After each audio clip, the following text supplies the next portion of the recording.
Two college radio DJs during the 90s, hosts Keith and Steve, helped expose bands like Nirvana, Pavement, and PJ Harvey. They went to shows, interviewed musicians, and reviewed albums for various designs and papers. They worked security at concerts and once even did load-in for Fish. Now, they're dads. Whether you want to explore lesser-known music or take a trip down memory lane, tune into the new Dad Rock. Join hosts Keith and Steve as they navigate the ages together, sharing their love of music across various eras and genres. Always well-intentioned, often well-informed, seldom boring, the new Dad Rock will expand your mind. Welcome to the new Dad Rock. Yeah. Steve, it's that time of year again. Best holiday songs. Yeah. Wait, I thought we were doing our favorite albums of the year. Oh, yes, we are. But they could include holiday songs. Who would ever include a holiday song or holiday album as like your favorite of the year? That's why holiday albums never make the top list, because people are making their top list before the holidays have even happened. The best holiday songs are timeless and they stay out of time, so therefore they can't fit into the end of the year list. What can be on this list? So the list of best holiday songs, or what are we talking about? No, the title of our episode is about the best albums of 2021. That's not even the title. The title says our favorite albums of 2021. Yeah, it has the word albums in 2021. But you keep saying best. Who are we to decide what is best? Oh my. This is like Philosophy 337 I took. I remember Bill Edgar and... Anyway, never mind. All right, let's go for it. Our favorite albums of 2021. Yes, the annual list of top albums of the year in our feeble minds. So are all these albums from 2021 or what we listened to this year? Traditionally, it's what's been released in 2021, but let's see how it goes. There have been a lot of live recordings released. I don't if they're for the first time, does that count as this year? I think, didn't we put a couple live albums on our list last year? I think live albums count if they are either current or if they're unreleased. So unreleased. Yeah, okay, I agree with this. Yeah. So I know King Gizzard and the Lizard Wizard today announced a live album through the Levitation Sessions. So that would count as a new album, even though it's from shows in 14 and 16. Can, one of my favorite bands, put out two live albums this year, both from 1975. Very out there and current at the same time. So live albums can count. That's fair. What about covers? Yeah, I guess covers. Like, I mean, if the cover's new, if it was released in 2021. Yeah, I mean, Cat Power covers record was amazing. That was That was like 20 years ago. Well, speaking of 20 years ago, Metallica just had an album of covers. They just released it. And it's not even them covering people. It's people covering them. Right. Is it the Black Album or is it all Metallica songs? It's only the Black Album, but the same song might be covered like 6-7 times. Right. I think I heard a handful of those. Like, didn't Miley Cyrus do one or something like that? Yeah, the only two I've heard, that I've heard over and over again, are Dave Gahan from Depeche Mode, because I love that dude. And then he did the same song, Nothing Else Matters, that Chris Stapleton did, and he's a country artist, so they were really into that song on the country radio station I listened to on Sirius. Hey, did you get your year-end list yet? So I have Apple Music, and they have Apple Music Replay, and it basically tells you, like, I think it's 100 most played songs and your top artists. Well, it goes by years, so I can go back the last few years. But you have Spotify. No, you don't have Spotify. You have Tidal, right? Yeah, Tidal. They don't even do anything. so you get updated every week. I get updated every month while I listen to the previous month, which, by the way, I like. But I don't get my year summary till after the year, so I feel so left out of the conversation. It's rough, dude. I saw Steve Malkmus on Instagram actually post his top 5 like artists he listened to, and I really, really wanted to have that to share myself. Quick quiz for you. Do you think Stephen Malkmus was on his own top 5 artists listened to? Absolutely not. Absolutely, yes, he was. Bam! Okay. I guess if you think about it, he's I don't know. All right. So get us He going. probably made himself an extra $30 by doing that, by getting all those plays, all that streaming revenue. Dude, Think about it. If I had albums and music streaming, I would be streaming it all the time. I mean, I know it's minuscule amounts of payment, but I would figure out the track that pays Dude, me. you the might as most well be per mining time. crypto, like mining crypto you've never heard of at that point. The crypto, like the Shiba Inu, that's worth like 0.00001 cents, because that's pretty much what these streaming services pay. All right, get us started, Steve. Tell us how we do this. I don't want to numerically rank it. So what I was thinking is we can kind of talk about, like, there were some themes and some top albums within a certain theme. And what I mean by that is there's a few albums that are by new or relatively new artists this year. They're kind of like, I would describe as ADHD post-punk that has some offbeat instrumentation, weird time signatures, abrupt shifts in style from like almost a vaudevillian to a pop to a industrial sounding. These are the kids that grew up listening to Alt J and Arcade Fire is classic rock to them. I know exactly who you're talking about. Like for me, this year it was like Squid and Black Country New Road. Both of them, like I think you texted me the name of one. I found one as like on my title list you should listen to. And I was at soccer practice for both of them. Jasper's soccer practice by the Beach Chalet at the end of San Francisco at nighttime. And I was walking around with my headphones. I got to listen to both whole albums. But yeah, Squid and Black Country New Road definitely have like this vibe or space they occupy. Yeah, even if they sound way different. Yeah. Yeah, so there are all those things I just described. And Squid, at times, I feel, and I think we talked about this in an early episode when we were talking about Liars a couple episodes back, but Squid had almost a LCD sound system, a James Murphy sound to his voice, and at times it's repetitive, and it's part of the art punk or art brut style. Do you know why? Because they dig repetition. Yeah, no, I saw it live at the Rickshaw like a month ago. Okay, why? The singer's the drummer. I had no idea. Obviously I don't read and pay attention when I read music stuff. I probably don't read that much music stuff. But like I didn't know it was gonna be the drummer, so he's center stage, light on him. It's a small 300-400 people venue, and I'm up in the balcony, and like he's drumming, lights on him, and he's singing. I'm like, it was awesome. Maybe you want to play drums and sing. But yeah, that's a terrible idea, Keith. I don't think you would be good at either of those.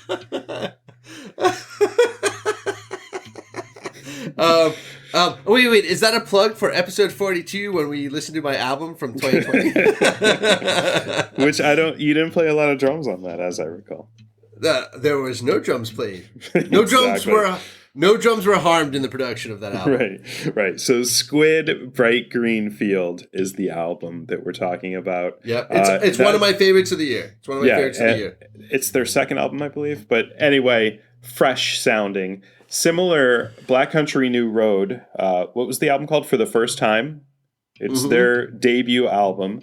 It's like 7 songs, and they're all like 5 to 8 minutes long, right? It's kind of meandering down a Black Country New Road. I gotta tell you, they're big Neutral Milk Hotel fans. Like come hang out. Oh, you play that instrument? Hey, check this out. I got this thing going on that's vibe, and they definitely jam out for days, and then they find the song, and yeah. Right. So Black Country New Road and Squid, between the two of them, I go back and forth at which one I like better. But Black Country New Road has already announced their next album that's coming out in early 2022. And they've released, I think, 2 songs from it, or at least I've heard 2 songs from it. Yeah. And they're very disappointing. So, yeah. So it's clouding my vision. So I would give the nod to Squid right now. Like I'm more like now that Black Country New Road is kind of showing me the direction they're going, I'm more interested to see Squid.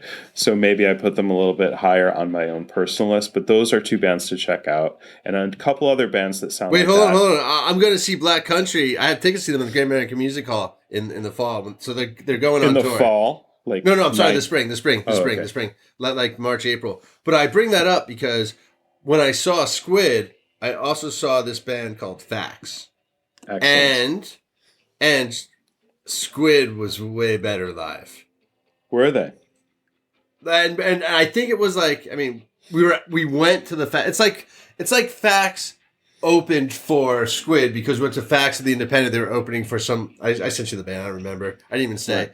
But we made it right in time. It was perfect. But like Facts was great. I loved Facts. I was saying second row, sick. Chrissy's sitting down.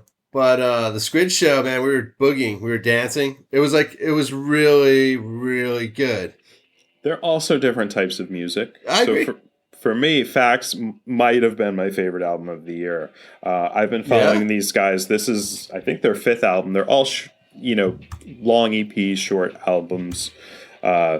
They were half of them were the band The Disappears before, and they put out like 5 albums. They're from Chicago. Oh, I recognize The Disappears. I didn't know that. Yeah. So to me, I think this is a crest right now in that evolution, and I really love the album. The album is called Present Tense, which is, there's a lot of meanings to that, like present tense, like we're speaking in the present tense, and present tense, like the current environment is very tense.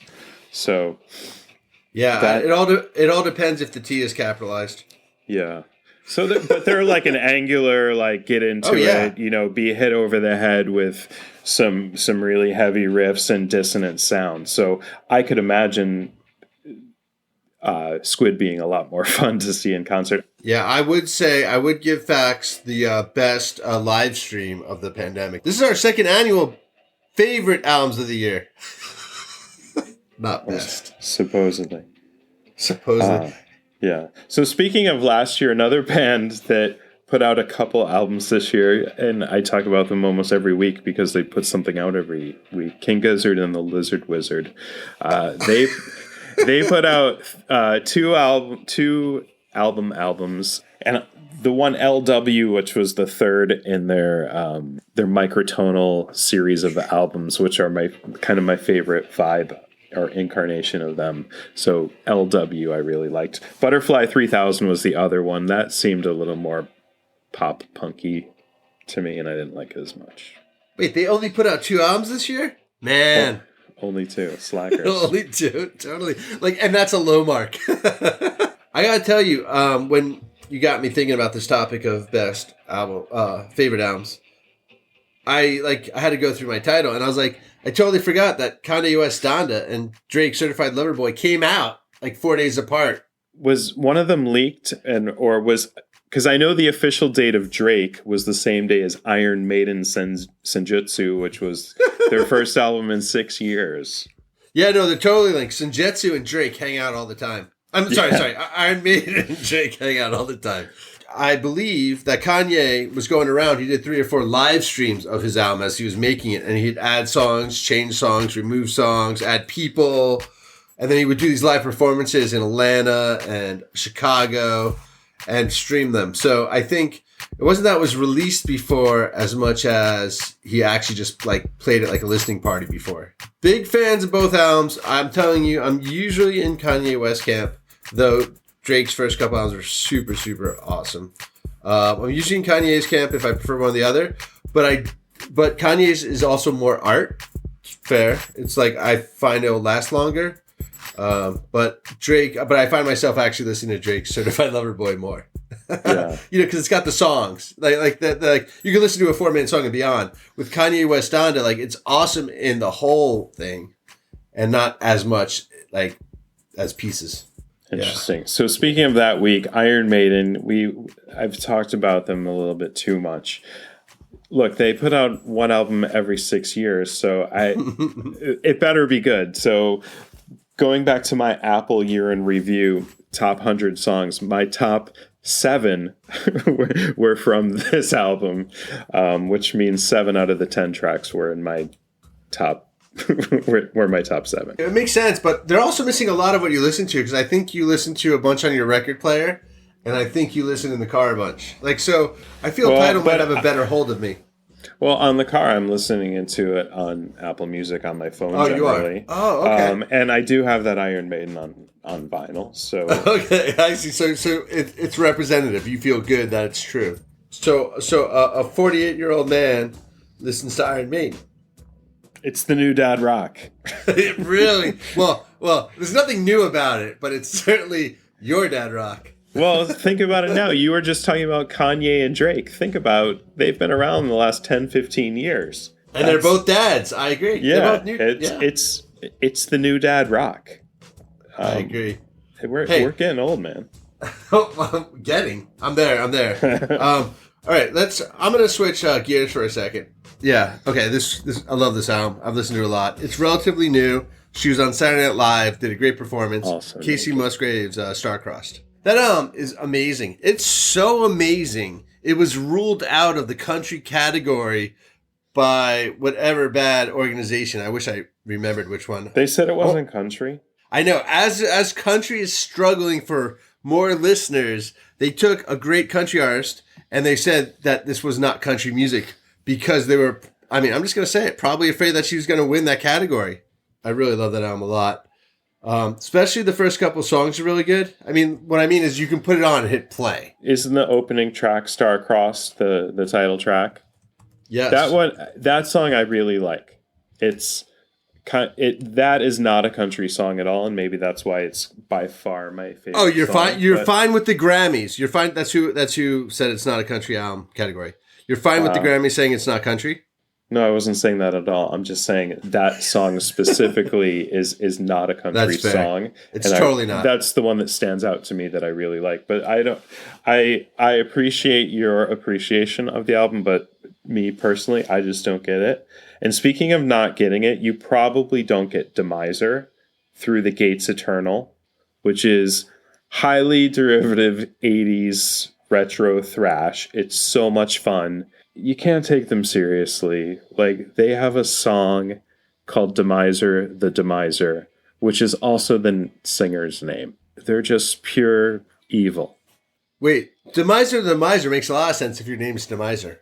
So, other albums that I like, and I guess you didn't know about this one, Idols, Crawler. I saw them pop up in my title a bunch, but I never actually listened to them over and over again.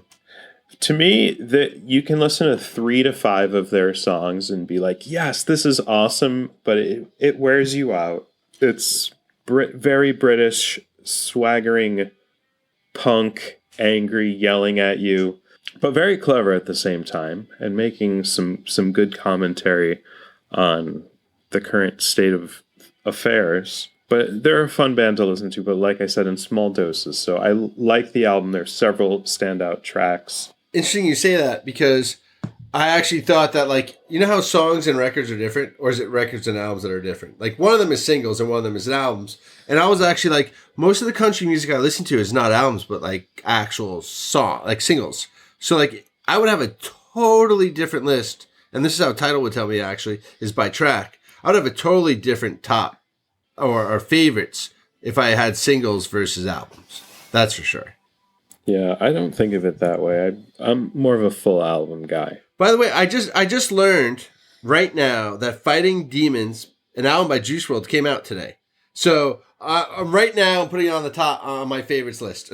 I've heard one song off of it. I'm sure like they're not as good as quality. I probably heard them on the 8 hours of unreleased tracks on SoundCloud, but I'm putting this in my favorites right now. Mm-hmm. Fighting Demons, Juice WRLD. Okay, so speaking of albums that you claim to not have known about, I'm going to put Arab Strap as Days Get Dark. They reunited. Famously, this is one of the bands that I interviewed back in my days when I was a writer for Splendid Easy. And so I met these guys and, hung out with them for like 2 hours interviewing them. But they got together after a 10 or so year hiatus and put out a really strong album. Look, it's Arab Strap. I love their sound, and this, met the quality of their olden days, and the lyrical content was a little more mature than earlier Arab Strap. It's like we've grown up together. So I really enjoyed that album, and I don't know if Keith, you have any comments about that one. Well, my first reaction was, I can't believe you didn't tell me about this album. But then my second reaction when you said we did an episode on it made me question that. So yeah, I love it. So I'm not sure I'm putting this in my favorite albums of the year. To be fair, I should actually double check. That's I'm actually checking to see. Yeah, you couldn't hear that, right? I accidentally hit play on something, but I believe this band Porches put out an album. And have you heard of Porches? It sounds vaguely familiar. By the way, it's only you triggered it from the Idols thing. I feel that Porches and Capitalized Idols was always the same. I thought it was the same band actually for a second.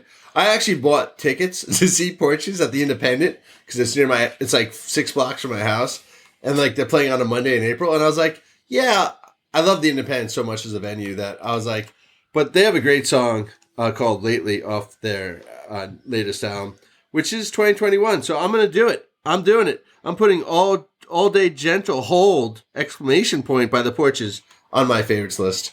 And it came out in 2021, I understand. Yeah, it did. It says it. Okay. Yeah. I feel good. Right. So, yeah, another one that we did an episode on, and I think at the time, like, as it was coming out, I was like, this is going to be an album of the year contender, is Liars, the Apple Drop. And is it? It's fantastic from top to bottom. It to me is in the 2000s, Radiohead I thought were fantastic. Late 90s into the 2000s were great, and then I feel like they lost their way. Maybe Johnny Greenwood started doing soundtrack things, and Tom York started putting out the Eraser and different albums on his own, and it's by no faults of their own. But I feel like they kind of pulled apart, and I think Liars stepped in and continued that trajectory, and here we are in 2021 hearing where that's gone. And to me, I said Faxo's my favorite. Maybe I think Liars is even better, so let me put that a little bit higher. Wait, okay, you were the person who didn't want to rank them by number. It wasn't the best of, and now it's a favorites, but you have favorites of favorites. Okay. Motor Machra had a new album out, man. Yes. Got a Freak Victim? I mean, I'm not saying it's his best album, but it's also not his best album. That's a great description of it to me. And again, we did an episode on these guys. Which I remembered. What else you got? What else you got? Was really good. And just as a reminder, he's from Niger. Very jammy, very guitar virtuoso, and just a great driving, rollicking feel, and you can really get into it and zone out. I love it. What I like about it is like what would Jimi Hendrix do? And as a guitarist, like Jimi Hendrix is always there in the pantheon of greats. Yeah. But like, what would he do if he just got a guitar and heard music? And that's what that sounds like, right? Like, I believe he's of the Berber tribe, so he's moving around, or the Turk tribe, and like, he's just playing his heart out, and you hear it. It's like a original blues player. I'm not saying, it's like an original player, like someone who's like heard music, but also like had to learn to play like he does, but mostly with the music you heard, right? So his influences are what he heard as a child, but he got this electric guitar and just went crazy. He's obviously got a good ear and rhythm. Well, the interesting thing is it's not quite an electric guitar, because I just read an interview with him, and an article that he wrote actually, and he described the inconsistency of power. The power grid in that area meant that all of their instruments were battery powered. That's amazing. Wow. I think those right there are my favorite. I mean, we could probably list another dozen that listened to this year and we're like, oh, that was pretty cool. Like, yeah, I got some of those. You want me to take a stab? Yeah. Doja Cat, Planet Her. Now, I haven't listened to the album as an album. Like, I don't play the album straight through, but was the song of the year. Every time I heard it, or song of the summer, every time I heard it was amazing. Mm-hmm. Like, she's just so good. Like, she pops on the radio all the time. I listen to KMEL 106.1 in San Francisco in the morning, and like, it's just really good. Like, whatever she does. So I'm a real fan of hers. And then I know Taylor the Creator came out. Call Me If You Get Lost. I know he's good. I just don't listen to it as much as I listen to everything else. But I know that's good. And then Dave, who's a British, like, I think he came out of the grime scene. When I was in London a couple years ago, I remember like his first solo album was coming out, and I saw it on billboards in the cool part of town. But I really like Dave's thing, man. Like, I loved Dizzy Rascal back in the day. But there's something with like like an English accent, Right. and really good songs, like total talent. But Right. like like Spat Like That is really good. Yeah, So his delivery is very clever, and it almost harkens back to in relation. It's more of a hip hop song, right? But it's yeah, a little totally. bit like Squid in the delivery, in the Oh, in the I almost agree. spoken word style where they're Yeah, no, that's what you're actually. So grime isn't your thing. So I believe grime is no, like it's a little there's a little hip dubstep hop to it English too. stuff. It's a Yeah, that's very, right. Exactly. You know it 2004-ish, 2005-ish totally, sound to me. 100%. Right. Totally, And but he's a great story constructor. So right. I love Dave. Um, you might have heard of Salt, Yes. which like Salt is mostly a producer. Is that correct? Like an organizer. To me, that there's a little bit akin to the Avalanches, which is a band that we mentioned last year, kind of crate digging sound with a little bit of trip hop mixed in, I guess. Mm-hmm. I don't know. Those are definitely worth mentioning. I got to throw in one more, and again, plugging our own episodes, but Hold Steady. We did an episode with them in Arab Strap earlier. Open Door Policy. This to me was their best, Hold Steady's best album in at least a decade. I know that's faint praise, but it was solid. And if you like Hold Steady and you're like, oh, let me check them out again, this one is a good one to check out. All right, so I feel hip hop's been pretty well covered by us. I mean, I've Donda by Kanye West, Drake Certified Lover Boy, these other albums we just talked about. But country is tricky for me, like I said earlier. Like country for me is like singles. Like I know songs, but a couple country albums that I want to call out though are Sturgill Simpson. He's the guy who did that weird cartoon, right? We talked about this at some point. Hmm. But he put out this album, The Ballad of Dude and Juanita, and like it's more Americana or Appalachian or bluegrass. It's Yeah. like it's really good. Yeah. I'm not saying you're gonna listen to it over and over and over again, but you will listen to it like 5 times. Like it's good. Yeah, he's like a step off of rock. He crosses the border from rock, of Caliphone being the edge of rock, and then Yeah. Sturgill Simpson, it crosses the line into country, but Yeah. in that same quadrant. There's a couple other notable albums that came out this year. I know a couple bands that we've hyped in the past: Modest Mouse, Tropical Fuck Storm. Well, the fact those Modest Mouse in particular is not top of the list is actually interesting. It's like The Cure's 15th album. Like, what's the name of it? You know what I mean? Like, Right. I feel bad. I wanted Modest Mouse to be better. Yeah, I had the album. I put a bunch of the 2021 albums in a playlist on shuffle. It's like 12 hours of music on shuffle, and a Modest That's Mouse cool. song came on today when I was driving around. And you and I was skipped like, it forward. No, I totally was like, this is a cool song. I dig it, but am I gonna want to listen to it tomorrow? I don't think so. Tropical Fuck Storm, a little bit disappointing. St. Vincent, Daddy's Home, whatever. I used to be into her a lot more. But one that really consistent, this man puts out albums almost every year. Mountain Goats, John Darnielle and Company. Yeah, I believe it. I haven't listened to it though. I downloaded it, so it's always on my phone, but I haven't Right. listened to it. It's good. It's I love that dude. It's really good, and it's Cool. it's a little bit more fun, a little bit more upbeat because I think That's his good. band's a 4-piece now. It used to be 2 guys, and now it's Oh my expanded. god.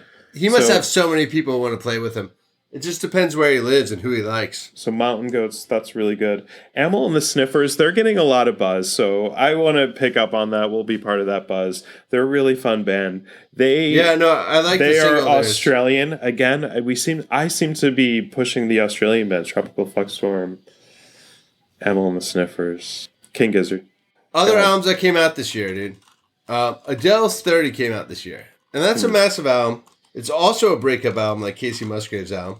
But she has a residency at in Vegas that sold out in like under a minute. And now tickets are being sold for $1,000 to $35,000. It's pretty amazing. That's smart. Just I'll play here all the time. You come to me. I don't have to go on tour. A residency is brilliant.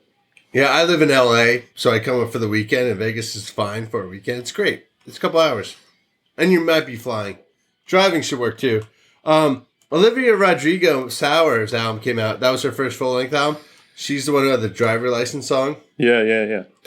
I mean, Saturday Night Live parodied it. Like, yeah, that bubbles up from the kids. That one, definitely, if you want to talk about something in 10 years, that's probably going to be more played with the younger crowd, certainly, than Casey Musgraves. Oh, I agree. And also, she could be like the Taylor Swift of the generation. We'll see. Japanese Breakfast, I think they had a couple albums come out this year. I know Jubilee came out, but they also, I think, had an album called Sable come out. I'm not sure if that was an EP or... But they're killing it. I do have to say that Billie Eilish's album ain't bad. Like, I'm not listening to it like I was the first album. Mm-hmm. You know, it's not as different, I guess, maybe. You know what I mean? It's not as unique. But at the same time, it's her voice. It's like cat power. Like, are you going to turn off cat power? Like, her voice is so great. Yeah, it's her sophomore album. I agree. It's nailed it. You nailed it. By the way, what I don't think... I mean, I know why. My research was limited to the second half of the year, but I think Lorde came out with her second album this year. And her first album was... Solar Power? No. Yeah. Lorde. Oh, yeah, sorry. Solar Power is the name of it. I actually listened to it. It was out over the summer. It's not my favorite if we're going to go back to the top of the list. It's good. I'm not going to turn it off, or if somebody put it on, be like, oh, this is fine. Yeah, sophomore albums are hard though, because the first album had Royal was just sick. I know it's cliche to do these year-end lists, and part of me was hesitant to even do this, but in the end, I have to say I had fun looking back over the year. It made me go through and be like, oh, let me give this a listen to just make sure I didn't miss it. So the Mountain Goats is a good example of that. Oh, I mean, you taught me how to listen to the Idols, the Miser, this band called Arab Strap. I've never heard of. So yeah, I'm really excited for this. Actually, I think I need the year-end reviews to help me find new music. I saw a top 10 electronic albums of the year. I'm like, I don't know what any of those are. You know, why haven't I been listening? So I'm super excited to use everyone else's list to inform what I'm going to listen to, you know, for the next couple of months.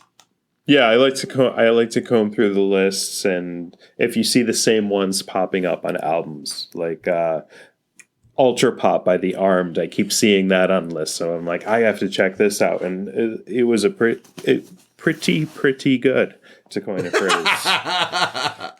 Oh my god, it's amazing. Pretty good. So, any albums come out this year that you think will make it into the best of the 2020s? I have no idea at this point. It's so early. I mean, the Liars album's great. Facts is great. Who knows? The taste could change and everyone will have forgotten them. King Gizzard and the Lizard Wizard will probably have about 23 more albums come out by then. So, yeah. Okay. The only one I foresee to be really true might be Donda by Kanye West. All right. Whatever. Yeah. I mean, like, yeah. I mean, who knows, man? Metallica is like the most popular band in the world now. And in my Twitter feed came up something from 1987. It was like this Barbara Walters special about how evil heavy metal was and destroying the kids. And a lot of it was about Iron Maiden, which was funny. And I'm like, they're totally basic right now. And they are. Marilyn Manson being the extreme version.